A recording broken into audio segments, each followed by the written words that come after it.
right. How's everybody doing? All right.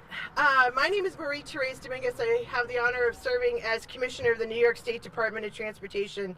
And I just want to thank everybody for joining us today. It's a beautiful, beautiful summer day here in Buffalo.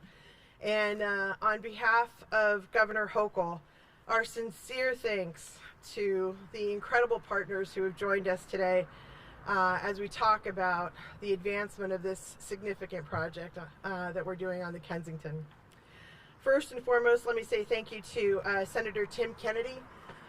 He is the chairman of the Senate Transportation Committee, and we have the great pleasure of working with him on matters large and small across the state. And he's a great advocate, not just for Buffalo, but across the state for transportation. I also want to take a moment and thank our incredible and esteemed Assembly Majority Leader, Crystal Peoples-Stokes. She is not only a longtime proponent and advocate for this community, but she is truly some of the muscle in the mind behind the advancement of this work, and we are very, very grateful to work with both the Senator and the Majority Leader and their teams as we move this forward. But I also want to thank the stalwart advocate in all of this, and that is Stephanie Jeter. Stephanie, thank you very much. As many of you know, Stephanie is not just a resident of the community, but truly a reflection of the lived history that's here in East Buffalo. It's through her advocacy, the advocacy of the Rock, the advocacy of a number of stakeholders that have brought so many issues to the table that we're now working to try and address as part of this project. And that's really done in collaboration, not just with the elected officials, but all the residents here. And Governor Hochul has told us time and again that outreach, collaboration, engagement with the community are the fundamental principles that we operate under. And so that's how we've been able to progress this project and working in collaboration with the community to get us here. So as everybody remembers, in January of 2022, Governor Kathy Hochul announced a significant investment of up to $1 billion for a transformative project here in East Buffalo, fundamentally reconnecting the former Humboldt Parkway, which was originally designed by Frederick Law Olmsted. This is a project that the community has been asking for over a decade, and one that Governor Kathy Hochul made real. And I cannot think of a more appropriate day, today, Juneteenth, to talk about how we are fundamentally advancing this transformative project for the benefit of the city of Buffalo, but most especially for the residents of East Buffalo. Since Governor Hochul first announced that New York State is investing in advancing this project, an enormous amount of work has taken place. And we're here today to talk about some of those key investments and how they're coming along. Key to the process has been community engagement. NYS has a community outreach office located here, right here, at the Fellowship World Church, which is adjacent to MLK Park. We're dedicated not just to engaging, but fundamentally listening to and responding to the community as we develop the various aspects of this project. We've been working diligently with the stakeholders, meeting regularly. It's been a sharing of ideas, and most importantly, listening to the community and responding. So based on this engagement, the community has put forward some ideas that we've been able to translate directly into new proposals that we think are going to not only enhance the safety, but more importantly, the quality of life of the citizens in this area and the citizens in this neighborhood. And that's what we're here to talk about today. How can we continue to listen and learn and make this project the best it possibly can be? At tomorrow's public information meetings, which we're hosting, one starting at 11 o'clock and the other one starting at 4 o'clock at the Buffalo Science Museum, folks are going to see some of these new ideas that we're bringing forward, that New York State DOT is bringing forward. And again, it's all based on the public input we've received. It's why we've asked you to come join us here on East Utica Street.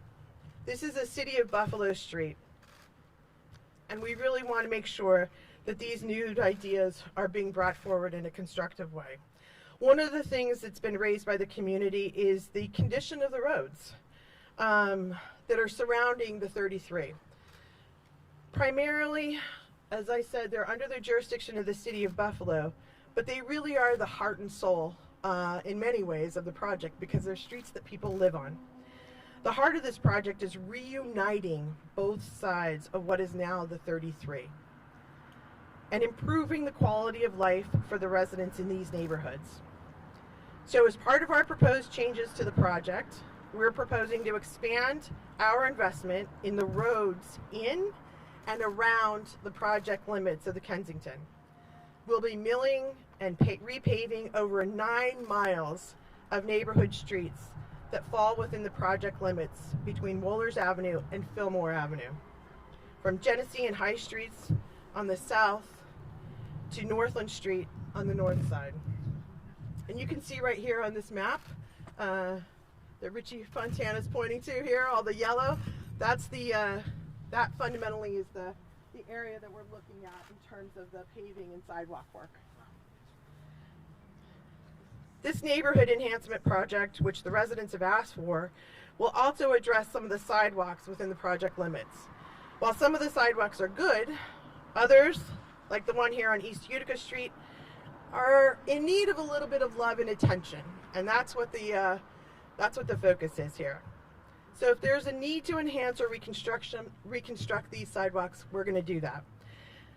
We're also going to do the same for driveway aprons. We're also going to look at lighting, ramps that comply with the making sure that all the ramps also comply with the Americans for Disabilities Act. So people fundamentally have walkable, livable, transit-oriented areas to be here in their neighborhood. We're also going to look at traffic signals and landscaping. This project is fundamentally all about quality of life and improving quality of life for the residents in these surrounding neighborhoods. So expanding our work to the adjacent neighborhoods only makes sense. It only makes sense to expand the work that we're doing on the Kensington itself, on the 33, to the adjacent neighborhoods. Everyone wants to be able to enjoy this incredible neighborhood. There's so much history here. Let's make the area more livable, more walkable. Let kids be able to ride their bicycles safely on these streets, and make sure that they've got good sidewalks and good connectors. All of this is achievable with this kind of neighborhood investment. We also need to look at the traffic impacts that are here in the area. And one of the proposals that we're looking at is adding a roundabout alternative that widens Best Street, in addition to the previously discussed signalized intersection concept that we had proposed last year. And if you look down at the end board over here, you can see this is what the roundabout could be in terms of a rendering of what it would actually look like at Best Avenue. This would take away a signalized intersection and make it free-flowing, providing walkable, bikeable access across yet another area of this neighborhood. So based on public input, we've also removed the 15-foot center utility corridor from our original design for this project. This is going to reduce the overall width of the tunnel underground that's going to move the traffic while we actually look at putting a tree-lined top and fundamentally connecting the community. We've done an enormous amount of work this year, and I just want to thank the team here at New York State DOT. Folks have really put a lot of effort into thinking and redesigning and rethinking and talking and listening to the community, but just recognizing we still have a lot more work to do. This is just still basically in the beginning half of our work. We're driving towards expeditiously advancing this project. This is all part of the environmental process. But again, tomorrow, NYS is going to be hosting 2 public information meetings at the Buffalo Science Museum of Science. It's a chance for the public to come and learn more about the details of what we're presenting here, ask questions about these proposed elements, But again, we're going to be listening. We're going to be taking notes, we're going to be capturing people's comments, and we're going to be acting and hearing what we hear from the community and incorporating them into the project as we move forward. And just like we've done these many months, we're going to do that in collaboration with the community, because we really want to truly develop a successful path forward. At the end of the day, the governor, I can tell you, and I as commissioner are determined to bring the absolute best project forward. And we can only do that if we continue to collaborate with the community. The Kensington Expressway's original construction fundamentally sliced through the heart of East Buffalo. It created divisions. It left scars. Our goal is to repair and heal this wound, so that the residents of East Buffalo, those who live here today, and future generations will not just live here, but thrive here. Thank you all very much.